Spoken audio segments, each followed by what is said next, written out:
दोस्तों, भाग्य के खेल के एपिसोड में आपका स्वागत है। दोस्तों, एक प्रसंग रामायण में आया है।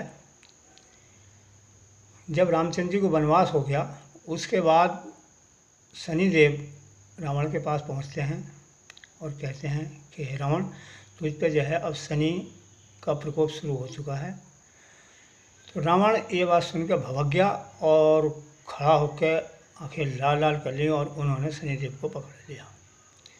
शनिदेव को पकड़कर उन्होंने अपनी कारागार में डाल दिया और उल्टा कर के उनको कारागार में डाल दिया। जब हनुमान जी ने लंका दहन किया तब उन्होंने शनिदेव को छुड़ाया था।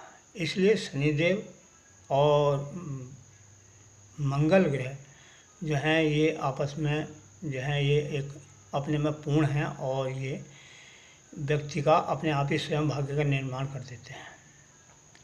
तो ये हैं शनिदेव, इनके बारे में हमने आपको बताया। और ये ही शनिदेव प्रत्येक व्यक्ति के हाथ में उपस्थित होते हैं। दोस्तों, पहले हम शनिदेव से आपको परिचय कराते हैं। देखिए, शनिदेव जो हैं वो मकर और कुंभ, पुष्य और अनुराधा और उत्तर भाद्रपद के स्वामी हैं। वृत्त, त्रिकोण, त्रिभुज और वर्ग ये इनके जो है ग्रह की क्षमता बढ़ाते हैं।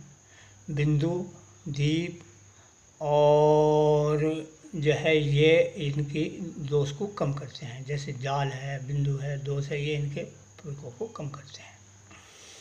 अब हम पहले भी आपको बता चुके हैं कि सामान्य अवस्था में यदि अगर कोई राशि के साथ ग्रह नहीं आ रहा तो सामान्य अवस्था बनती है, और यदि एक भी ग्रह साथ आ रहा है तो ग्रह भी साथ आते हैं।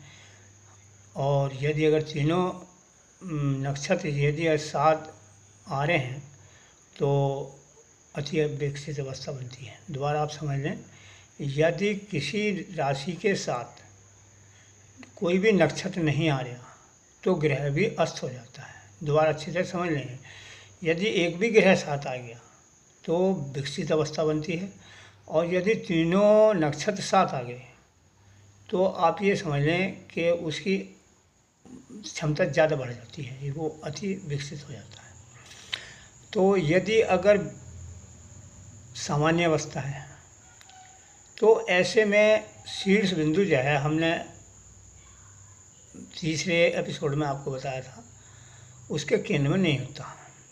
और विकसित अवस्था में जो है शीर्ष में केंद्र बिंदु होता है। अति विकसित अवस्था में भी शीर्ष में केंद्र बिंदु होता है।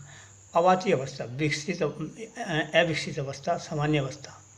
सामान्य अवस्था में व्यक्ति दरिद्रता में ही जीवन काटता है, कोई ग्रह का कोई लाभ नहीं होता उसको। विकसित अवस्था में यदि अगर है तो ऐसा व्यक्ति शनि के प्रभाव से लक्ष्मी की ओर बढ़ने वाला होता है। और यदि अति विकसित अवस्था है तो आदमी अपनी आत्महत्या कर लेता है। इसका हम इसी एपिसोड में आपको बताएंगे, आत्महत्या क्यों करता है, उसके कारण क्या बनते हैं, इसी एपिसोड में हम आपको बताएंगे। लेकिन ऐसे व्यक्ति ठग, लुटेरे होते हैं इस अति विकसित अवस्था के, शनि के अति विकसित अवस्था के ठग, डाकू, लुटेरे ये होते हैं। दोस्तों, यदि अगर शनिदेव सूर्य को और झुक जाएं, यानी अपना झुकाव, ये भी हम आपको बताएंगे अभी इसी एपिसोड में या दूसरे खंड में, तो उस व्यक्ति को व्यापार और शिक्षा से कोई लाभ नहीं मिलता, दोनों चीज़ से वंचित हो जाता है। अब हम आपको जो है ले चलते हैं उंगली की ओर। देखिए दोस्तों, ये हमारी मध्यमा उंगली है, आप देखना अच्छी तरीके से मध्यमा। इसके मूल में शनिदेव का स्थान है, इतना आप समझ लें। और इसके बाद जो हमारी भाग्य रेखा आती है वो जब तक वो शनि के शीर्ष बिंदु तक नहीं आएगी तो वो भाग्य रेखा कहलाने की अधिकारी नहीं, चाहे वो किसी भी ग्रह सारी, चाहे चंद्र सारी, शुक्र सारी, कहीं सारी। यदि अगर शनि के शीर्ष बिंदु तक नहीं आए तो वो भाग्य रेखा कहलाने की अधिकारी नहीं होती है, वो आकस्मिक रेखा कहलाती है। कोई भी यदि अगर आपको ऐसा कहीं प्रकरण मिले कि भाई भाग्य रेखा नहीं, आकस्मिक रेखा, भाग्य रेखा का शीर्ष, शनि के शीर्ष बिंदु तक जाना अति आवश्यक है। तो दोस्तों